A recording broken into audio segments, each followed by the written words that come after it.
Praise the Lord. கர்த்தருடைய நாமம் மகிமைப்படுவதாக. இந்த புதிய ஆண்டிலே கர்த்தர் நம்மை ஆசீர்வதித்து நிலைப்படுத்தி இருக்கிறார். நிச்சயம் இன்னும் கர்த்தர் நம்மை ஆசீர்வதித்து உயர்த்துவாராக. இந்த ஆண்டின் வாக்குத்தத்தத்தை நாம் வாசித்து கர்த்தர் நிறைவாய் நம்மை நடத்துவார் என்கிற நினைவோடு அதனுடைய அர்த்தங்களை நாம் புரிந்து கொள்ளுவோம். யோவேல் 2ஆம் அதிகாரம் 23ஆம் வசனம். சீயோன் குமாரரே, உங்கள் தேவனாகிய கர்த்தருக்குள் மகிழ்ந்து களி கூறுங்கள். அவர் தக்கபடி உங்களுக்கு முன்மாரியை கொடுத்து உங்களுக்கு முன்மாரியையும் பின்மாரியையும் ஏற்கனவே வர்ஷிக்க பண்ணுவார். ஹல்லேலூயா. கர்த்தர் நம்மை மகிழ்ந்திருக்கும்படி சொல்லுகிறார். இந்த 2025ஆம் ஆண்டிலே நாம் மகிழ்ந்திருக்க வேண்டும் என்பதுதான் கர்த்தருடைய விருப்பம். எதை குறித்து நாம் கவலைப்படுகிறோம், எதற்காய் நாம் மகிழ்ச்சியற்று ஏங்கி இருக்கிறோம் என்று சொன்னால், நம்முடைய தேவைகள் சந்திக்கப்படாத பொழுது, நமக்கு குறைவுகள் இருக்கும் பொழுது, நம்முடைய பலன் நமக்கு கிடைக்கவில்லை என்கிற பொழுதுதான் நாம் மகிழ்ச்சியற்று இருப்போம். ஆனால் இந்த ஆண்டிலே தேவன் நமக்கு கொடுக்கிற வாக்குத்தத்தம் ஒரு காரியத்தை உறுதிப்படுத்துகிறது. கர்த்தர் முன்மாரியையும் பின்மாரியையும் ஏற்கனவே நமக்காய் வர்ஷிக்க பண்ணுவார். கர்த்தருடைய ஆசீர்வாதம் நமக்கு இறங்குகிறதுனால, கர்த்தர் நம்மை ஆசீர்வதிக்கிறதுனாலே நாம் மகிழ்ந்திருக்க கடுவோம், நாம் சந்தோஷமா இருக்க கடுவோம், நாம் சந்தோஷித்து கர்த்தருக்குள் கம்பீரித்து களி கூறுவோமாக.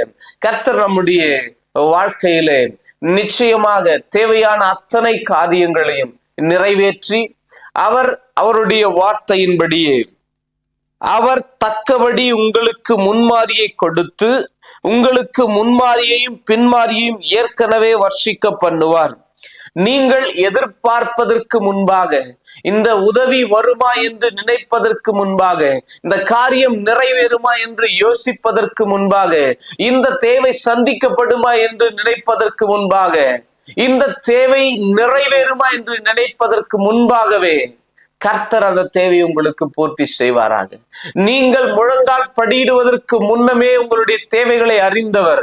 அதை நீங்கள் வேண்டுவதற்கு முன்னே இந்த ஆண்டு உங்களுக்கு கர்த்தர் நிறைவேற்றி உங்களை ஆசீர்வதித்து உங்களுடைய வாழ்க்கையில விண்ணப்பத்தையும் வேண்டுதலையும் காட்டிலும் துதியின் சத்தத்தை, ஆண்டவரை பிரஸ்தாபப்படுத்துகிற துதியின் சத்தத்தை அதிகமாய் உறுதிப்படுத்துவாராக. அதற்கு முன்மாரியும் பின்மாரியும் உங்களுடைய வாழ்க்கையில நிலைபட்டு இருக்கும். அதுவும் நீங்க வேண்டுவதற்கு முன்னமே அது நிலைபட்டு இருக்கும். கர்த்தர் உங்களையும் உங்களுடைய குடும்பத்தையும் உங்களுடைய ஊழியத்தையும் அப்படியே ஆசீர்வதிப்பாராக. நம்ம எல்லாரும் கண்களை மூடி ஜெபிப்போம். ஆண்டவரே, உம்முடைய கிருபைக்காய் தயவுக்காய் உமக்கு நன்றி செலுத்துகிறோம். இந்த புதிய ஆண்டிலே நாங்கள் கால் வைக்கும்படி உம்முடைய கரம் எங்களோடு இருந்ததற்காய் நன்றி செலுத்துகிறோம் தகப்பனே. அப்பா, கர்த்தர் நீர் எங்களை நினைத்திருக்கிறீர், நீர் எங்களை ஆசீர்வதிப்பீர். ஆண்டவரே, இந்த ஆண்டின் வாக்குத்தத்தத்தின்படி நாங்கள் மகிழ்ந்து களி கூறுகிறோம். கிறிஸ்துவுக்குள் நாங்கள் மகிழ்ந்து களி கூறுகிறோம். எங்கள் தேவனுக்குள் நாங்கள் மகிழ்ந்து களி கூறுகிறோம். ஏனென்று சொன்னால் கர்த்தர் எங்களுடைய தேவைகளை அறிந்து நாங்கள் வேண்டுவதற்கு முன்னமே எங்களுக்கு கர்த்தர் நீர் ஆசீர்வாதத்தையும் நிறைவையும் கொடுக்கிறதற்காய் உமக்கு நன்றி தகப்பனே. ஆண்டவரே, எங்களுடைய வேண்டுதல்களும் விண்ணப்பங்களும் உம்முடைய செவிக்கு எட்டுவதற்கு முன்னமே உம்முடைய கரம் எங்களை ஆசீர்வாதத்தின் வழியாய் நடத்துகிறதற்காய் நன்றி செலுத்துகிறோம். இது ஆம் என்றும் ஆமேன் என்றும் வாய்க்கிறதற்காய் நன்றி செலுத்துகிறோம் அப்பா.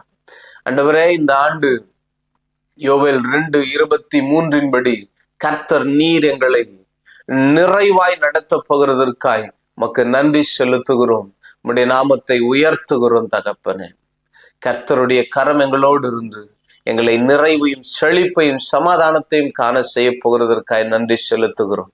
இனி எங்களுடைய வாழ்க்கையில குறைவுகள் இராதபடிக்கு ஆண்டவரே, நாங்கள் ஒவ்வொரு நாளும் இந்த தேவையை நீ சந்தித்ததற்காய் உமக்கு நன்றி என்று சொல்லி உம்மை துதிக்கிற துதியின் சத்தங்களை பெருக செய்ய போகிறதற்காய் உமக்கு நன்றி.